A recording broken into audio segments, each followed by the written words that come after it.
Do you believe that anyone can redeem themselves? Not to get too philosophical off the bat, but do you think that even the baddest of bad boys can turn the ship around, or do you think that's wishful thinking? No, I do believe that there's some people who that ship has sailed. But I mean, you got to realize something.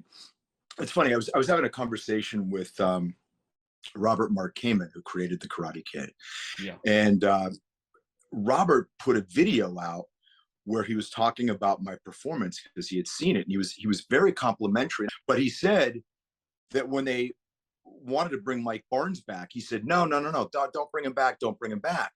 And I initially was kind of taken aback. And then he and I spoke, and he said, "No, no, no, it didn't have to do with you as an actor." He said, "I didn't like the fact that this was a 17-year-old kid, and he was completely without redemption in the Karate Kid 3." Mm. He said, to have an adult that can't be redeemed is one thing, but a 17-year-old kid is something that he didn't like. And then he was very happy with what he saw, that I did, and that everyone did collaboratively with my role. So I think that I agree with them. I don't think that a 17-year-old kid, with extremely few exceptions, can't be redeemed. And when you think about it, Mike Barnes was an obnoxious, menacing sociopath, but irredeemable on a macro, lifelong, in a way like that. I don't think so. So I think there's some people that can't be redeemed. Yeah, I think there's some people that are have done things and that are internally broken, and are beyond redemption, but very few. Not to equate your journey with that of Mike Barnes, but I'm seeing some interesting, at least surface level parallels, because Mike also went through, a transitional moment of, trauma of a sort, and he seems to have come through. And whilst you're not, running a furniture warehouse, you share the same face and you have a similarly sunny disposition about the past. I mean, did you infuse any of your sort of post-injury arc into Mike at all?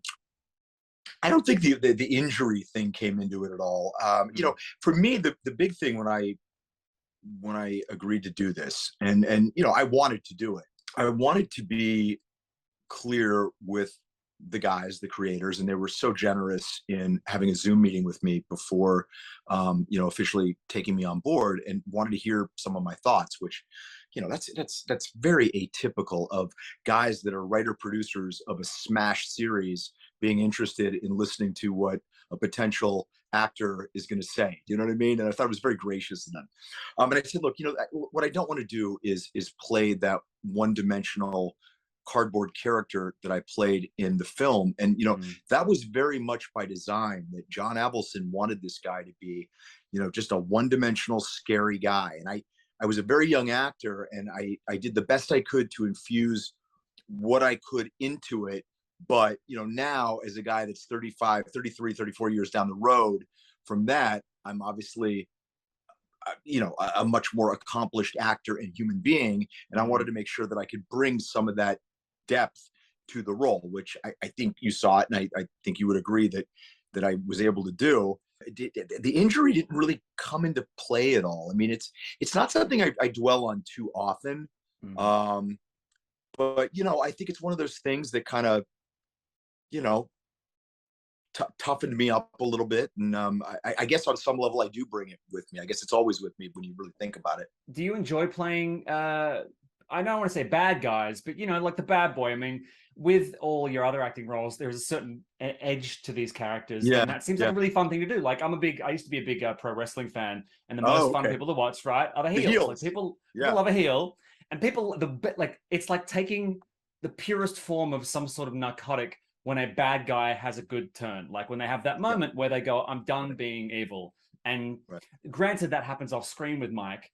I've always been fascinated with anti-heroes and with characters that I guess I would say are gray, in the sense that, very few things are monolithic, that are black or white, good or bad. I mean, good people do bad things, bad people do good things. And most human beings, I believe, are for the most part good people, face moments of challenging, moments of crisis of conscience, And but it's those nanoshades of gray that I think that are what are interesting to watch in film and in art.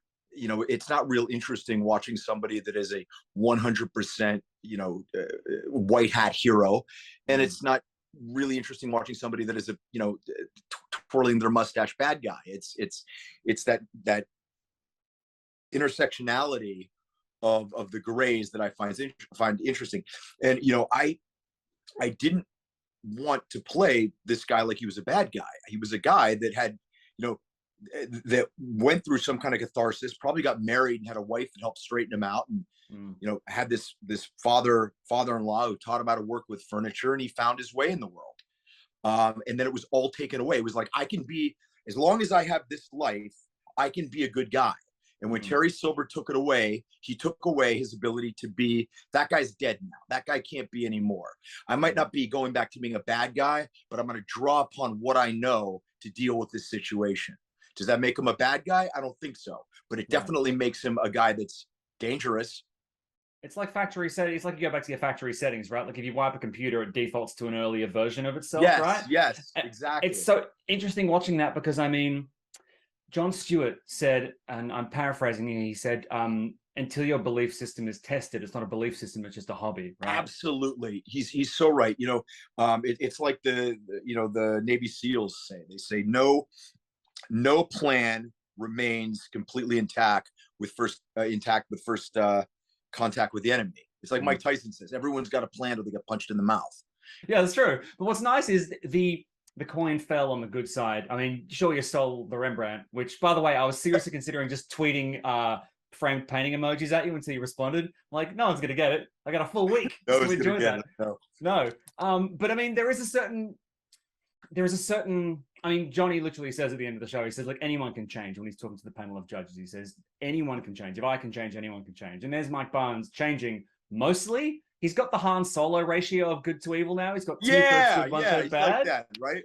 What I took away from it was by the time the final episode was concluding, he was sort of an AirSats member of the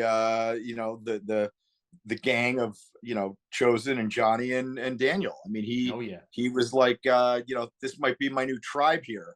I was surprised he didn't get a job offer. I mean, they're going to need extra senseis, right? I mean, if that happens, I'm going to lose my mind. Let's hope Sean gets a job offer for season 6. How about that?